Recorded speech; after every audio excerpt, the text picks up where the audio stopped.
यथा योग्य दंडवत प्रणाम। श्रीमद् भगवद गीता अध्याय संख्या 6 अध्याय श्लोक संख्या 32 तक हो गया था। तो ये हमारा जो चल रहा है इसमें योगी के साधन दशा कैसी रहेगी, किस प्रकार से योगी ध्यान लगाएगा, किस प्रकार से मन का निग्रह करेगा, उसके रिलेटेड ही सारे श्लोक थे। लगभग ये हम जो कृष्ण ने कहा, ये आसन वाली बात कही पहले, उसके बाद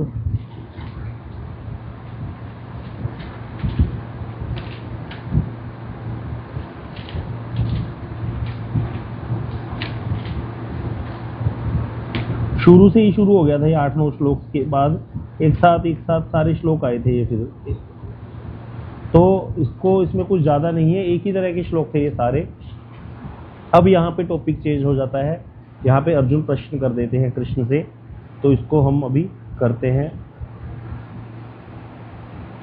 योऽयं योगस्त्वया प्रोक्तः साम्येन मधुसूदन एतस्याहं न पश्यामि चंचलत्वात् स्थितिं स्थिराम। इसका अन्वय कीजिए। सुनीता दीदी है?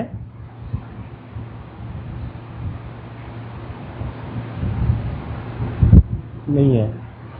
पटियाला से दीदी, आपका नाम क्या है जिनमें प्रिंस के नाम से लॉगिन किया है?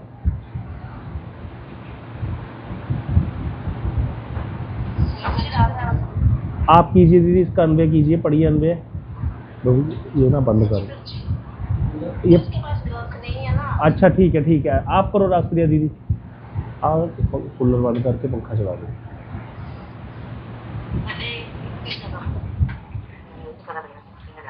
अर्जुन उवाच। अर्जुन ने कहा, मधुसूदन, हे मधुसूदन, त्वया आपके द्वारा साम्यन सर्वत्र समदर्शन रूप यह योग, जो योग प्रोक्त कथित हुआ, चंचलात्वात् मन की चंचलता के कारण अहम मैं अत्यंत इसके स्थायित्व को ना पश्यामी नहीं देखता हूँ। स्थायित्व बोलना, स्थायित्व। अर्जुन ने कहा, हे मधुसूदन, आपके द्वारा सर्वत्र समदर्शन रूप जो योग कथित हुआ, मन की चंचलता के कारण मैं उसको स्थायी नहीं देखता हूँ। भावानुवाद भी कर दीजिए। हाँ, आसान है, ये तो समझ में आ गया। कथित साम्य भाव के लक्षणों को दुष्कर जानकर अर्जुन योग्यम इत्यादि इत्यादि कह रहे हैं, मैं साम्य द्वारा प्राप्त योगी की स्थिति सभी दिशाओं में नहीं देख रहा हूँ। अर्थात ये योग सदा सर्वदा के लिए नहीं रह सकता है, ये तो मात्र 2-4 दिनों के लिए है। मन की चंचलता ही इसका कारण है। इसी प्रकार अपने दुख सुख के समान ही जगत के अन्य लोगों के सुख दुख को समझना चाहिए। इस वाक्य में साम्य कहा गया है। यहाँ जो अपने बंधु अथवा तटस्थ व्यक्ति है उनके प्रति तो साम्य भाव हो सकता है, किंतु शत्रु, घातक, द्वेषी एवं निंदकों के प्रति ऐसा असंभव है। मैं अपने युधिष्ठिर और दुर्योधन के सुख दुख को संपूर्ण रूप से एक समान देखने में असमर्थ हूँ। यद्यपि अपने और अपने शत्रुओं के जीवात्मा, परमात्मा, प्राण एवं इंद्रिय युक्त देहधारी जीवों को विवेक द्वारा एक समान देखा जाता है, परंतु ये भी 2-4 दिनों के लिए है, क्योंकि प्रबल और चंचल मन को विवेक द्वारा वशीभूत नहीं किया जा सकता है, बल्कि ऐसा देखकर विषयासक्त मन ही विवेक को ग्रास बना लेता है। क्या बहुत सुंदर बात यहाँ पर अर्जुन ने कही कि आपने कहा कि जो है साम्य अवस्था होती है योगी की, वो दूसरे के सुख दुख को, लास्ट में आया था ना श्लोक कल, कि वो अपने सुख दुख के समान समझता है, वो साम्य अवस्था में आ जाते हैं। तो अर्जुन ने कहा कि मन तो इतना चंचल है, ये चंचल मन जो है, मैं तो ये साम्य अवस्था परमानेंट तो नहीं देख रहा। हाँ, 1-2 दिन के लिए कोई व्यक्ति सोच सकता है, क्रोध नहीं करना, किसी की बात नहीं करनी, फिर हम शुरू हो जाते हैं दोबारा, क्योंकि ये समदर्शन रूपी योग जो है ये स्थायित्व नहीं हो सकता इसका, कि ये परमानेंट किसी व्यक्ति के पास आ जाए। तो इसीलिए अर्जुन ने कहा कि भाई आप कह रहे हो, ये नीचे करना टीका में कह रहे, आप कह रहे हो कि सुख दुख समान कर लो। मैं जो है अपने जो बंधु हैं, तटस्थ व्यक्ति, उनके सुख दुख को तो अपने सुख दुख को समझ सकता हूँ, लेकिन जो शत्रु, घातक, द्वेषी हैं, उनके सुख दुख को, नीचे करना, उनके सुख दुख को तो नहीं कर सकता ना। तो इसीलिए कह रहे हैं कि क्या होगा, जो दुर्योधन है, दुर्योधन के सुख दुख को मैं समान देखने में कैसे समर्थ हो सकता हूँ, वो तो असमर्थ हूँ। अगर वो दुखी होगा तो मुझे प्रसन्नता होगी, अगर वो सुखी होगा तो मुझे कष्ट होगा। यद्यपि अपने और अपने शत्रुओं के, हाँ ये मैं देख सकता हूँ कि भाई दुर्योधन के अंदर भी एक ही परमात्मा है, सबके अंदर वही प्राण और इंद्रिय युक्त देहधारी जीव जो है वो मैं देख सकता हूँ कि जीवात्मा और परमात्मा उसके अंदर वही है, एक ही परमात्मा जीवों में व्याप्त हो रहा है, वो तो मैं देख सकता हूँ।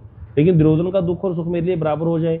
और जो ये भी देखना है परमात्मा वाली बात भी कि एक ही परमात्मा सबके अंदर है, यह भी कहते जो है 2-4 दिन के लिए ही होता है। और वो जो पहले वाला आपने बोला कि सुख दुख को बराबर समझना, वो तो एक दिन के लिए भी नहीं हो सकता कि मैं दुर्योधन के सुख दुख को अपने सुख दुख के बराबर समझूं। तो इसीलिए क्योंकि अति प्रबल है और चंचल है, मन बड़ा प्रबल है और चंचल है, इसको विवेक द्वारा निग्रह नहीं किया जा सकता। इसीलिए मैं क्या कर रहा हूँ, उल्टा ये देख रहा हूँ कि विषयासक्त मन ही क्या करता है, विवेक को ग्रास बना लेता है। मतलब मन क्या करता है, बुद्धि को कंट्रोल कर लेता है, बुद्धि मन को कंट्रोल नहीं कर सकती। जबकि पहले आ गया था, बुद्धि श्रेष्ठ है मन से, लेकिन मन इतना चंचल है और इतना ज्यादा बलवान है कि वो क्या करता है, बुद्धि को भी वशीभूत करके उसको भोग में लगा ही देता है। और ये सबके साथ होता है। तो इसके लिए आपको शायद याद हो, कथा भी सुनाई थी, बाबा महाराज सुनाते थे कि भी मन क्या है, पुंसरी स्त्री की भांति है। पुंसरी स्त्री अर्थात जिसका मन चलायमान है, तो मन भी ऐसा ही है हमारा। कहते कैसे है कि ये किसी भी तरीके से आपको भोग के लिए मना ही लेगा, कैसे मर्जी करके मना लेगा, कोई ना कोई ट्रिक दे देगा। तो इसीलिए इसका जो है निग्रह करना बड़ा ही मुश्किल है। अगला श्लोक करते हैं, कृष्ण इसका जो है अर्जुन ये भी अगले श्लोक में दोबारा इसी को स्थापित कर रहे हैं। चंचलम ही मनः कृष्ण परमाथि बलवदृढ़म तस्याहम निग्रह मन्ये वायोरिव सुदुष्करम। प्रीति दीदी वृंदावन से कीजिए इसका अन्वय। कृष्ण के कृष्ण ही, क्योंकि मनः मन चंचला चंचल प्रमाथि बुद्धि शरीर और इंद्रियों को मत देने वाला, बलवत बलवान, दृढ़ और दृढ़ है। अतः अहम मैं तस्य उसके निग्रह को वायु के वश में करने के समान तो दुष्करम अत्यंत दुष्कर मन्ये मानता हूँ। हे कृष्ण, क्योंकि मन स्वभावतः चंचल है, बुद्धि शरीर और इंद्रियों को मत देने वाला है, बलवान और दृढ़ है, अतः मन को वश में करना मैं वायु को वश में करने के समान अत्यंत दुष्कर मानता हूँ। इसका भावानुवाद रहने दीजिए, इसको समझ ही लीजिए सीधा। देखो यहाँ पर वही बात कह दी अर्जुन ने कि मन चंचल है, स्वभाव से ही चंचल है, तो इसीलिए वो बुद्धि शरीर और इंद्रियों को मत देता है, बलवान है, दृढ़ है। तो इसीलिए मन को वायु वश करना तो वायु को वश करने के बराबर है। अभी वायु कैसे वश हो सकती है? कभी वायु को कोई कंट्रोल कर सका है आज तक? आप देखो ऐसे पकड़ो वायु को, क्या पकड़ लेगा? निकल जाएगी इधर से हाथ से। कभी वायु को हम कंट्रोल नहीं कर सकते। कहते हैं वायु को तो कंट्रोल करने के सुनाते हैं तो दुष्कर, असंभव तो नहीं बोला, बहुत दुष्कर मानता हूँ, बहुत ही दुष्कर है, अत्यंत दुष्कर है ये। तो आगे यहाँ पर इसको फिर और समझा रहे हैं भी कैसे होता है। बोले आत्मानम रथिनम विद्धि शरीरम रथमेव, अर्थात आत्मा को रथी अर्थात जो रथ पे बैठ के रथ को चला रहा है, रथ पे बैठ के जाने वाला है, वो रथी है। और हाँ, और इंद्रिया जो है, इंद्रिया क्या है? वो अश्व समूह है, घोड़े हैं इंद्रियां। अब कितनी इंद्रियां हैं हमारी? 5 ज्ञान इंद्रियां हैं, रूप रस शब्द स्पर्श और क्या है? रूप रस शब्द गंध और स्पर्श इसके विषय हैं। तो 5 घोड़े हैं। मन को इंद्रियों का ईश, मन जो है वो इन घोड़ों का ईश है। और शब्द ये सारे क्या है? तन्मात्राओं को पथ, ये रास्ते हैं। मतलब जो घोड़े हैं, 5 इंद्रियां वो घोड़े हैं शरीर रूपी रथ के। और ये 5 घोड़े 5 अलग अलग दिशाओं में जा रहे हैं। आंख रूप की तरफ जा रही है, कान शब्द की तरफ जा रहे हैं, त्वचा स्पर्श चाहती है, जीवा स्वादन करना चाहती है, नाक गंध का स्वादन करना चाहती है। तो 5 इंद्रियां 5 अलग अलग रास्तों पे जाना चाहती हैं। तो 5 घोड़े बोल दिया रथ को, रथ के घोड़े हैं वो। और शरीर जो जीवात्मा को बोल दिया वहां पर रथी, जो बैठ करके इस पे सवार है। और अब आगे कह रहे हैं कि मन क्या है? बुद्धि जो है सारथी है। अब सारथी क्या करता है? सारथी घोड़ों को घुमाता है इधर उधर। तो यहाँ पर तो कहते हैं इन वाक्यों के द्वारा यह प्रतीत होता है कि बुद्धि मन को नियंत्रण करने वाली है। भाई बुद्धि मन को नियंत्रण करने वाली है। और मन को क्या बोल दिया? ईश बोल दिया इंद्रियों का। अर्थात लगाम जो है वो 5 घोड़ों की लगाम जो है वो मन है। अब कह रहे पीछे सारथी बैठा है। सारथी क्या करता है? लगाम को खींच के रखता है और फिर उसको जिस दिशा में लेके जाना है लेके जाता है।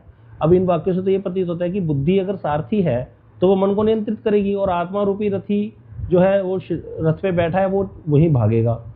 लेकिन कहते अर्जुन कह रहे हैं, परंतु अर्जुन आगे करना प्रभु जी, परंतु अर्जुन क्या कह रहे हैं, अर्जुन का इसका खंडन करते हुए कह रहे हैं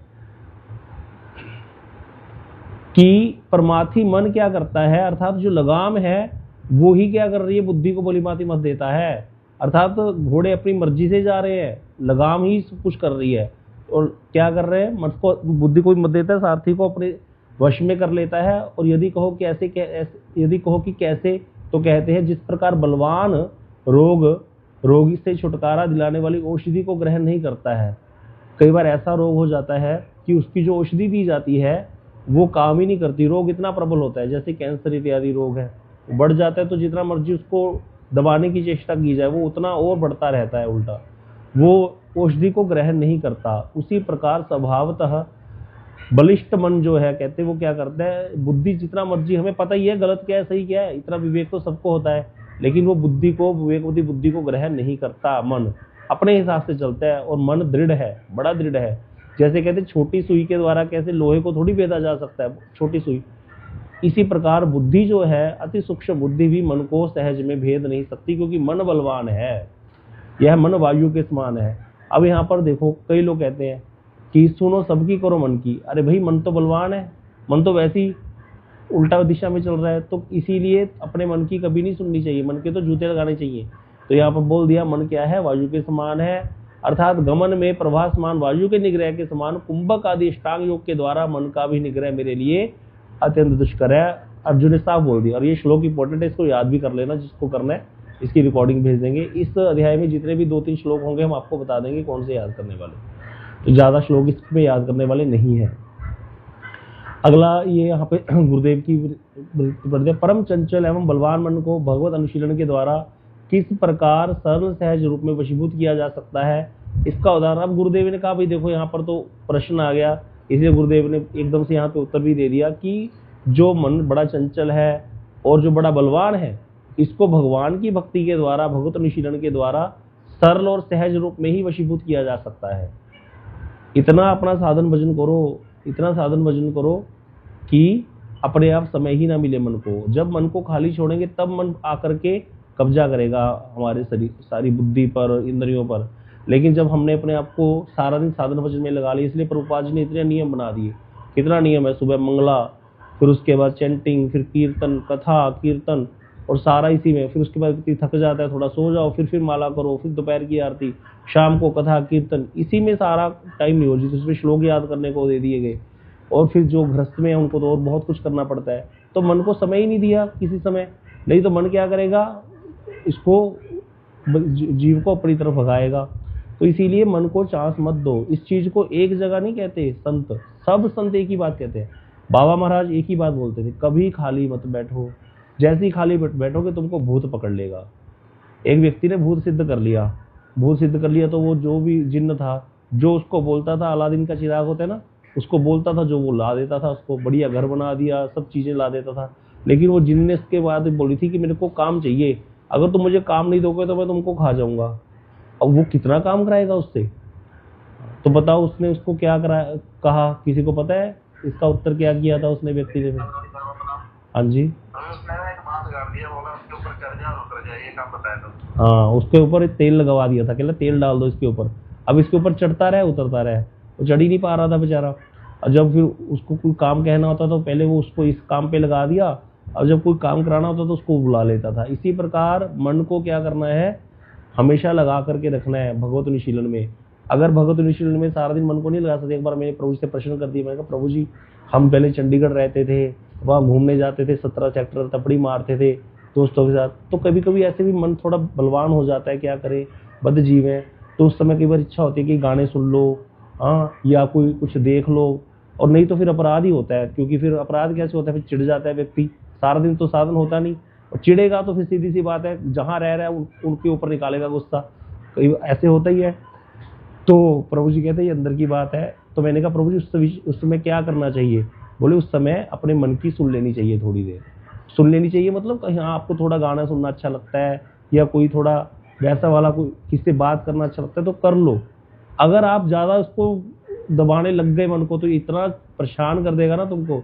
इसीलिए मन को भी थोड़ा भोजन दे देना चाहिए। लेकिन ये क्या है, ये एक तरीका है मन को लगाने का। अब कहने दोबारा फिर मन को बोलो, देखो मैंने तुमको तुम्हारी वस्तु दे दी, अब तुम मेरी भी बात सुन लो मेरे भैया मन, थोड़ी देर बैठ करके माला करवा दो और मेरी संख्या बढ़ जाएगी। इस प्रकार से लगाना पड़ेगा। शायद किसी ने देखो, एक ऐड आती होती थी मैकडोनल्ड्स की, वो मैकडोनल्ड्स की ऐड में क्या दिखाया होता है कि बुढ़ा होता है, वो बुढ़िया को बोलता है कि मुझे गोवा जाना है घूमने, तो वो गोवा चली जाती है बुढ़िया उसको लेके, वहाँ बीच पे बैठे होते हैं बुढ़ा बुढ़ी, और वो बुढ़ी उसको ना मैकडोनल्ड्स का बर्गर खिला देती है। बर्गर खिलाते खिलाते वो बड़ा खुश होता है, बड़ा अच्छा लगता है उसको टेस्ट। फिर वो उसको पूछती है बद्रीनाथ चलें, तो वो एकदम से खाते खाते कहता हाँ अब चलते हैं। मतलब कहने का वो दिखाया है एक तरह से कि ये शायद किसी ने देखी होगी, ऐड आती होती थी, तो इस प्रकार की ऐड दिखाई थी कि पहले वो उसको ले जाती है, वहाँ ले जाता है बुढ़ा गोवा, कहता है मैं तो गोवा ही जाऊँगा, मेरे को कहीं नहीं जाना, मेरे को तो गोवा जाना है। फिर बाद में अब बुढ़े होके उम्र है गोवा जाने की कोई, लेकिन वो तो चला गया, मन ले गया उसको वहाँ पर, फिर उसको खिला पिला करके उसको बुढ़िया ने वहाँ बद्रीनाथ जी के लिए मना लिया।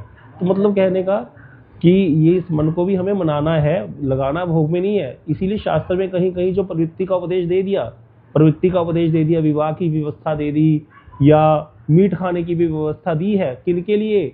जो तमोगुणी व्यक्ति हैं उनके लिए तमोगुणी शास्त्र दे दिए। तमोगुणी शास्त्र का आश्रय नहीं है कि शास्त्र आज्ञा दे रहा है मीट खाने की, वो हमारी वृत्तियों को कंट्रोल करने के लिए शास्त्र विधि बता रहा है। इस विधि से करोगे तो फिर धीरे धीरे कंट्रोल करके आगे बढ़ जाओगे, तमो से रज में आओगे, रज से सत्व में आओगे, सत्व से भी निर्गुण में चले जाओगे। इस प्रकार का आश्रय है शास्त्र का। कहीं भी आश्रय है जीव को भोग में लगाना नहीं है, प्रवृत्ति आश्रय नहीं है, निवृत्ति ही आश्रय है शास्त्र का। आश्रय क्या है? निवृत्ति में लेके जाना। तो इसीलिए यहाँ पर गुरुदेव ये समझा रहे हैं कि भैया भक्ति के अनुशीलन से जितनी जल्दी मन वशीभूत हो सकता है, ऐसा कभी भी किसी तरीके से हो नहीं सकता। बड़ा ही सरल और सहज साधन है ये। बाबा कहते जब हम आए थे छोड़ करके, प्रयागराज में रहते थे, तो कहते हमारे साथ वाले बोलते थे, शुक्ला घर छोड़ करके जा रहे हो बाबा बनने, काम आएगा तो क्या करोगे? कहते हम कहते तो गिर पड़ेंगे और क्या करेंगे। तो वो लोग हैरान होते थे, देखो कैसी बातें कर रहा है, अभी भजन करने जा रहे हैं तो पक्की बात करना। बोले हम क्यों पक्की बात करें, अगर काम आएगा तो गिर पड़ेंगे। यहाँ भी तो गिरे हुए ही हैं, यहाँ सर्टिफिकेट मिल जाता है। अब कोई विवाह कर ले उसको सर्टिफिकेट मिल गया भोग होने का। तो इसीलिए ये कोई बड़ी बात नहीं, गिरना, गिर के उठना बड़ी बात है। इसीलिए हमेशा तैयारी रखनी चाहिए उठने की। गिर गए तो गिर गए, उसकी तरफ देखो मत, कोई बात नहीं। 100 बार गिर के 101 बार उठो, तब जाकर के भगवान तुम्हारा साधन देख करके तुम्हारे पर द्रवित होंगे। नहीं तो कभी हो ही नहीं सकता। ऐसे हम आगे बढ़ जाएंगे। अनंत कोटि जन्मों से यही तो चल रहा है, यही कर नहीं मैं कर पाऊंगा, मैं नहीं कर पाऊंगा, ये बड़ा मुश्किल है, इसीलिए नहीं कर पाते फिर। तो इसीलिए यहाँ पर ये एग्जाम्पल दे रहे हैं। ये भागवत जी की कथा है। अवंती देश में एक धनवान ब्राह्मण रहता था, परिवार के साथ, बड़ा ही कृपण था, बड़ा कंजूस था। 1 रुपया खर्च नहीं करता था कभी भी किसी पे, कौड़ी खर्च नहीं करता था, दिखाया बताया, लेकिन धन संग्रह की चेष्टा में ही लगा रहता था। ऐसे लोग बहुत होते हैं, पैसा इकट्ठा करते रहते हैं, 1 रुपया किसी को देंगे नहीं, स्वयं भी नहीं खाते, ना ही सेवा में लगाते हैं, ना ही भोग करते हैं। अब क्या हुआ, बच्चे तो उसके व्यवहार से शुद्ध हो गए, और क्या हुआ, आस पड़ोस परिवार के लोग भी उससे विरोधी हो जाते हैं, ऐसे लोगों के जो कुछ करते नहीं है। तो इस तरह से कहते कर भी नहीं देता था राजा को, तो राज कर्मचारी भी उसके विरोधी हो गए। और काल की विषम परिस्थिति ऐसी आई कि उसका घर भी जल गया। क्योंकि धन की तीसरी गति क्या है? पहली गति सेवा लगा दो, दूसरी गति खर्च कर लो, मौज ले लो, लोगों को खिला पिला दो, थोड़ा सम्मान अर्जित कर लो संसार में। भाई लोग क्या है, खाने पीने की भूखे होते हैं लोग, और क्या, खिलाओ पिलाओ लोगों को, बढ़िया खुश रहते हैं लोग। तो काल की विषम परिस्थिति आई, तीसरी गति होगी धन की, सारा घर ही जल गया। परिवार और समाज ने, लोगों ने उसका त्याग कर दिया। अब क्या हुआ, उसके पुराने कुछ संस्कार थे और साधु संघ से प्रभावित होकर के उसने त्रिदंडी वेश धारण कर लिया। त्रिदंडी वेश वैष्णव धारण करते हैं। और कहते हैं उसने अपने सदगुरु के उपदेश से सारे ये चीजें छोड़ दी, समदर्शी हो गया, शत्रु मित्र अपने प्राय, सुख दुख भला बुरा सब उसने त्याग कर दिया। और वो अपने ही गांव में जो है भिक्षा के समय मांगता जब भिक्षा लोगों से, तो लोग उसको बहुत गालियां देते थे।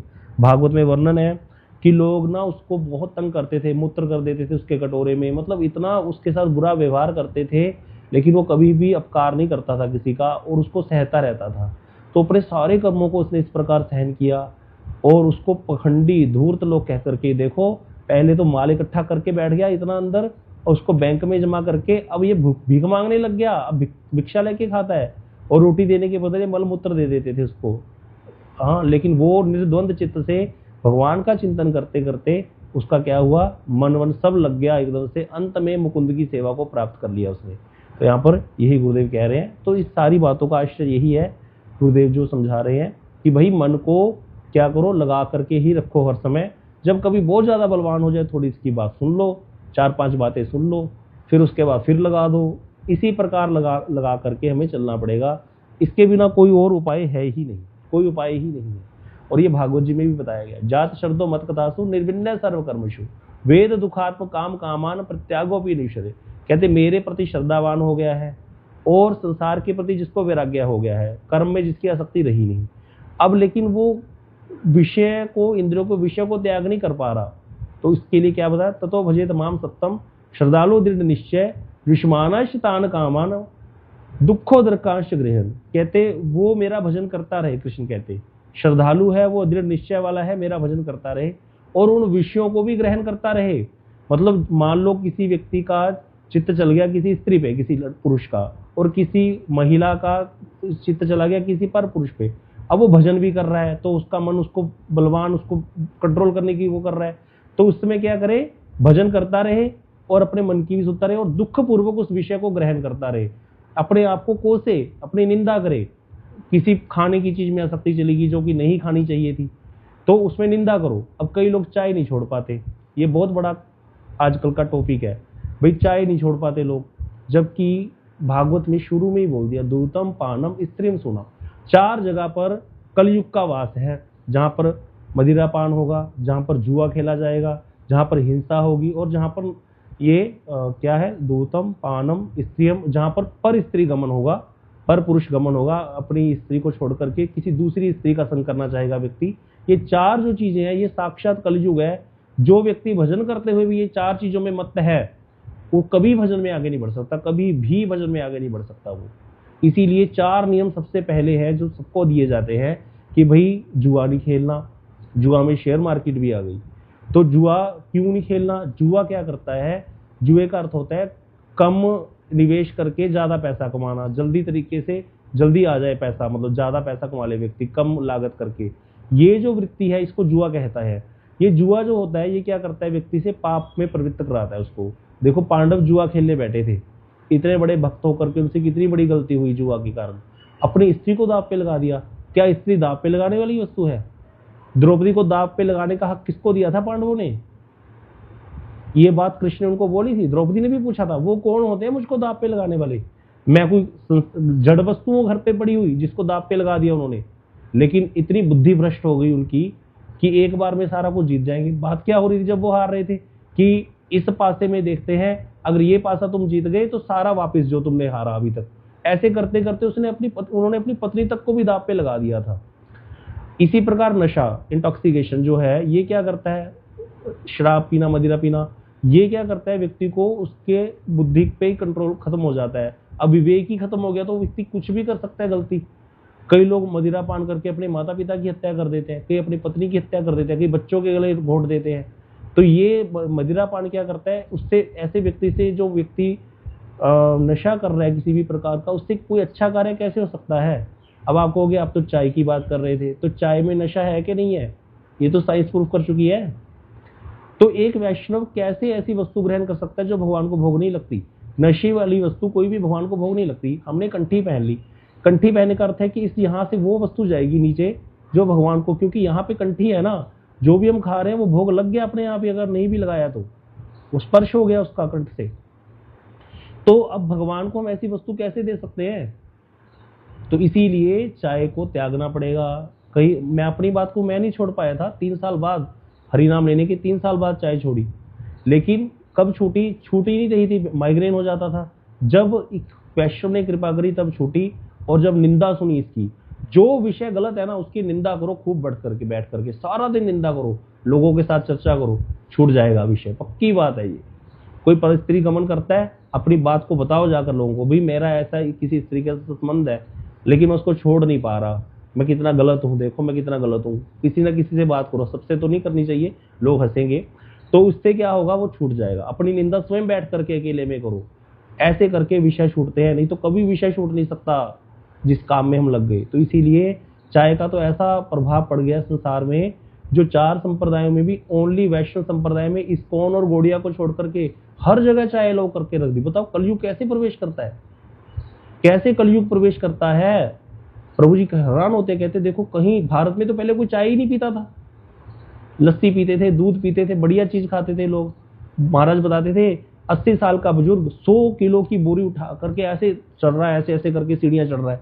अंग्रेज ने देखा, बोला ये इतनी ताकत इसके अंदर, बोले ये क्या खाते हैं ऐसा, बोले कुछ नहीं खाते। गर्मियों में आपने शायद हमारे तो देखा हुआ है, गेहूं को भून के उसके ऊपर गुड़ चढ़ा करके खाते थे, इतना ज्यादा पौष्टिक होता है वो। हमारे घरों में जब मुझे याद है मेरी बुआ के बच्चे आते थे, हम लोग और कुछ नहीं, बार बार बच्चे खाने को मीठा मांगते हैं, गेहूं के ऊपर गुड़ चढ़ा करके भुने हुए गेहूं पर वही खाते रहते थे, भर भर के कनस्तर रखे होते थे। ये वाली चीजें खाई जाती थी पहले, बढ़िया वाली चीजें जिससे ताकत आती थी बॉडी। अब क्या है, लोग अन्न ही नहीं खाते। अब मैं अपनी बताऊं, मैं पूरे दिन में 3 रोटी खाता हूँ, पूरे दिन में, वो भी कभी कभी 2, वो भी पतली पतली बिल्कुल। ऐसा हाल हो चुका है आजकल, पता नहीं कैसा शरीर हो गया। लेकिन पहले ऐसे नहीं था, पहले लोग बढ़िया खाते थे और शरीर बढ़िया होते थे, कुछ भी काम करते थे। ऐसे इंटॉक्सिकेशन करते करते जो प्रवृत्ति है हमारी वो भजन में फिर नष्ट हो जाती है। चाहे एक नशा है। अब कई लोग ना इस पे बहुत टिक्का टिप्पणी करते हैं, क्या रोटी नशा नहीं है? भाई रोटी नशा कहाँ से हो गई? आप ना खाओ रोटी, आपको कोई सर दर्द नहीं होगा। हाँ ये है तो भूख लगेगी, कुछ और खा लेना, लेकिन चाय नहीं पीने से आपको सर दर्द होता है। ये दिखाता है जैसे शराबियों को तलब लगती है ना, वैसी चाय की भी तलब लगती है। अगर नहीं पियोगे तो सर दर्द होगा। तो इस तरह से ये सारी चीजों का त्याग करना चाहिए, तभी जाकर के व्यक्ति। और जो हमारे को कोई आदत पड़ गई है, जैसे अभी मन की बात हो रही थी, मन चंचल है, अभी मन कहता नहीं, कोई नहीं, कह तो दिया पी लो, सब लोग पी रहे हैं, हम भी पी लेंगे, तो मन को समझाओ, बार बार निंदा करो उस विषय की, तब जाकर के वो कंट्रोल हो सकता है।